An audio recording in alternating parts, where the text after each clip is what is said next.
Being present to reality in this moment exactly as it is rather than resisting or fighting against it.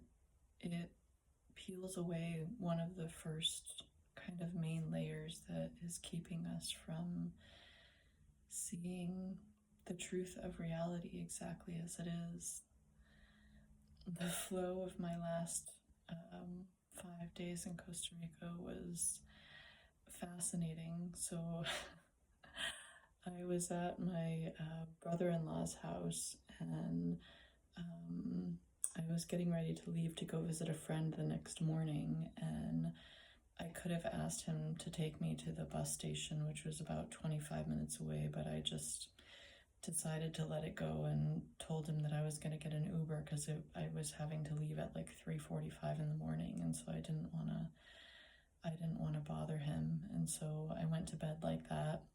The air mattress that I was sleeping on deflated in the middle of the night, so I woke up and was pretty much like sleeping on a half kind of little bit inflated air mattress and more on the floor, so didn't get a whole lot of sleep that night. And then when I woke up in the morning, my brother-in-law woke up as we were, trying to get the Uber, and so that was fascinating. And so he took me to the bus station.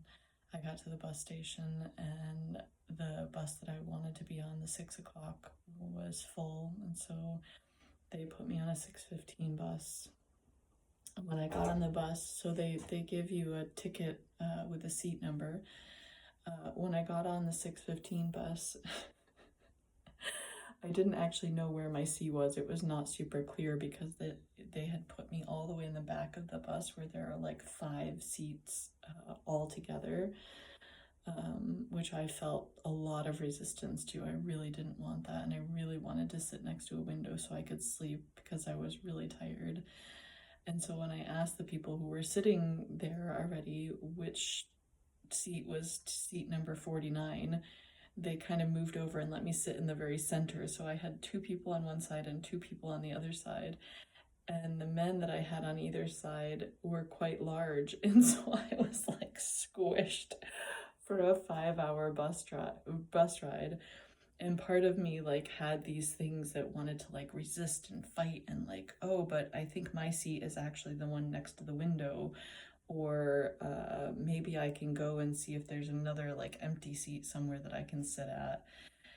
And I just allowed it to be what it was, and noticed what it felt like to have that resistance inside. And that was really interesting because it does, once I slowed down and gave myself permission to feel that, it does feel really kind of like a superficial layer of like this like like I want to fight against what is. I want to fight against reality. And when we talk about surrender, it's not only that I have to allow whatever the situation is. That's a big misconception about surrender.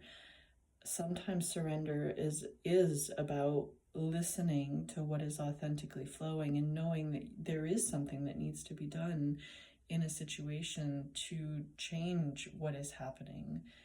But one of the first things to be able to be in the flow and know the authentic way to respond to what is flowing in reality as it is right now is to be present with what is right now, instead of like putting up this wall of resistance and, oh, I don't want this situation, I don't want this to be happening, I don't like what is happening. Because when we're in that, we're putting up this wall and not allowing ourselves to actually be present with what is happening right now. And so then I went and I spent 4 days with a very dear friend. It was raining a lot more than I anticipated, so I wasn't able to be like out and about and being around in nature. So we spent a lot of time indoors together, and part of me was resisting that, like, oh, I really wanted to see the full moon. Oh, but it's cloudy. And then the big part of all of this was actually on my journey home, that was going to be about 24 hours of traveling, because I had to leave her house at 3:45 a.m. to get a 4 o'clock bus to get to the airport. And then I wasn't going to be getting home in theory until about 2 a.m. because I had to catch a bus at about 12:40. All of my flights were set back, and so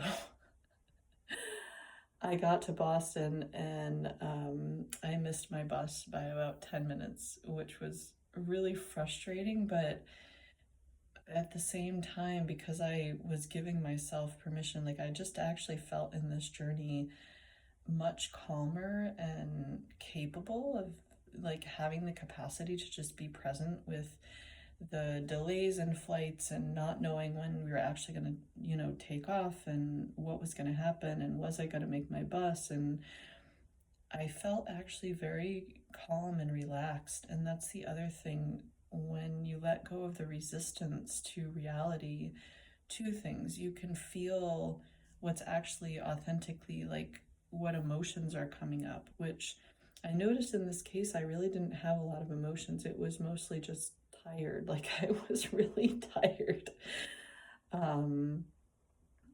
But as I wasn't resisting reality, I felt very relaxed, and so my body wasn't tense, I wasn't contracted.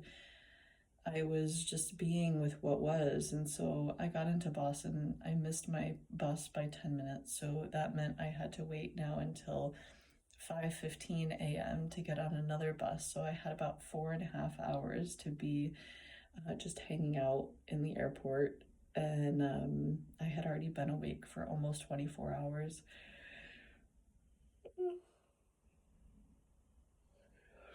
I still have not caught up on all of my sleep.